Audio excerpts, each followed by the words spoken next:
ಶ್ರೀರಾಮನವಮಿಯ ಪ್ರಯುಕ್ತ ರಾಮಾಯಣದ ಒಂದು ಸಣ್ಣ ಕಥಾಭಾಗವನ್ನು ಕೇಳೋಣ. ಅಶೋಕವನದಲ್ಲಿ ಸೀತಾಮಾತೆಯು ರಕ್ಕಸರ ಸಮೂಹದ ಮಧ್ಯದಲ್ಲಿ ಕುಳಿತಿರುವುದನ್ನು ಕಂಡು ಹನುಮಂತನು ಅವಳ ಬಳಿಯಲ್ಲಿದ್ದ ಒಂದು ಮರದ ಮೇಲೆ ಹೋಗಿ ಕೂರುತ್ತಾನೆ.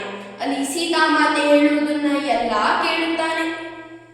ಸೀತಾಮಾತೆ ಹೇಳುತ್ತಾನೆ, ರಾಮ ರಾಮ, ನೀನು ನನ್ನನ್ನು ಮರೆತಿದ್ದೀಯಾ ತಂದೆ?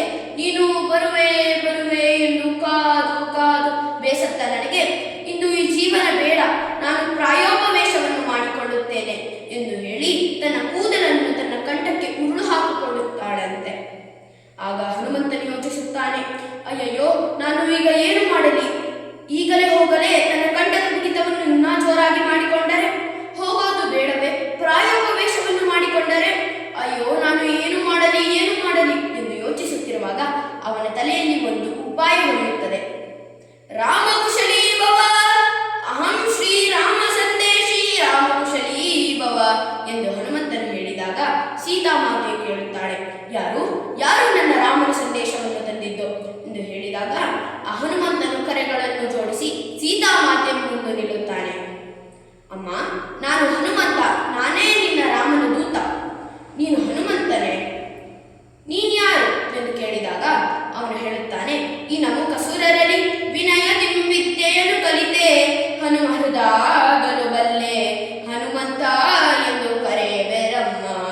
ಈ ನಮುಕಸುರರಲ್ಲಿ ವಿನಯದಿಂ ವಿದ್ಯೆಯನ್ನು ಕಲಿತೆ, ಹನುಮಹೃದಾಗಲು ಬಲ್ಲೆ, ಹನುಮಂತ ಎಂದು ಕರೆಬೇರೆ ತಾಯಿ ನನ್ನನ್ನ? ನಾನು ನಿನ್ನ ರಾಮನ ದೂತ. ಆಗ ಸೀತಾಮಾತೆ ಹೇಳುತ್ತಾಳೆ, ನೀನು ರಾಮನ ದೂತನೇ, ಅದನ್ನು ನಾನು ಹೇಗೆ ನಂಬಲಿ ಎಂದು ಹೇಳಿದಾಗ ಹನುಮಂತನು ಹೇಳುತ್ತಾನೆ, ಅಮ್ಮ, ಇಗೋ ರಾಮಾಯಣದ ಕಥೆಯನ್ನು ಹೇಳುತ್ತೇನೆ. ರಾಮನು ಪಿತೃವಾಕ್ಯ ಪರಿಪಾಲನಾರ್ಥನಾಗಿ ವನವಾಸಕ್ಕೆ ಬಂದಿದ್ದು ಅಲ್ಲಿ ತುರುಳ ರಾವಣನು ತನ್ನ ತಂಗಿಯಾದ ಶೂರ್ಪಣಖಿಯ ಮಾತಿಗಾಗಿ ನಿಮ್ಮನ್ನು ಕತ್ತೊಯ್ದು ಲಂಕಾಪಟ್ಟಣದಲ್ಲಿ ಬಚ್ಚಿಟ್ಟಿದ್ದ ಎಲ್ಲಾ ಕಥೆಯನ್ನು ಹೇಳುತ್ತಾನೆ. ಸೀತಾಮಾತೆ ಹೇಳುತ್ತಾಳೆ, ಹನುಮಂತ, ಇದು ಎಲ್ಲರಿಗೂ ತಿಳಿದಿರುವ ವಿಚಾರ, ನೀನು ರಾಮವರ್ಣನೆಯನ್ನು ಮಾಡು ಎಂದು ಹೇಳಿದಾಗ ಹನುಮಂತನು ಹೇಳುತ್ತಾನೆ, ರಾಮವರ್ಣನೆಯೇ? ಸಾಮೂಹಿಕ ಶಾಸ್ತ್ರ ಕಾಣಬಲ್ಲ ಮರ್ಕಟ ನಾನೇನು ಬಲ್ಲೆನಮ್ಮ. ಮೇರುಗಿರಿಯ ಲೇಖನಿ ಮಾಡಿ ಸಾಗರವ ಮತ್ಸ್ಯ ಮಾಡಿ ಬರೆದರು ಅಳಬಲ್ಲ ಶ್ರೀರಾಮನ ಗುಣಚರಿತ ಈ ಪಾಮರನ್ನು ಹೇಳುತ್ತಿರುವೆಯಲ್ಲಮ್ಮ. ಕೇಳು ಕೇಳು.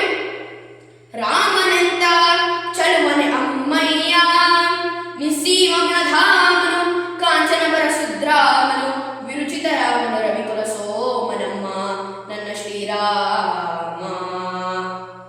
ಶ್ರೀರಾಘವಂ ದಶರಥಾತ್ಮಜಮ ಪ್ರಮೇಹಂ, ಸೀತಾಪತಿಂ ರಘುಕುಲಾನ್ವಯ ರತ್ನದೀಪಂ, ಆಜಾನುಬಾಹಂ ಅರವಿಂದ ದಳಾಯತಾಕ್ಷ, ಶ್ರೀರಾಮಂ ನಿಶಾಚರ ವಿನಾಶಕರಂ ನಮಾಮಿ. ಶ್ರೀರಾಮ ರಾಮ ರಾಮ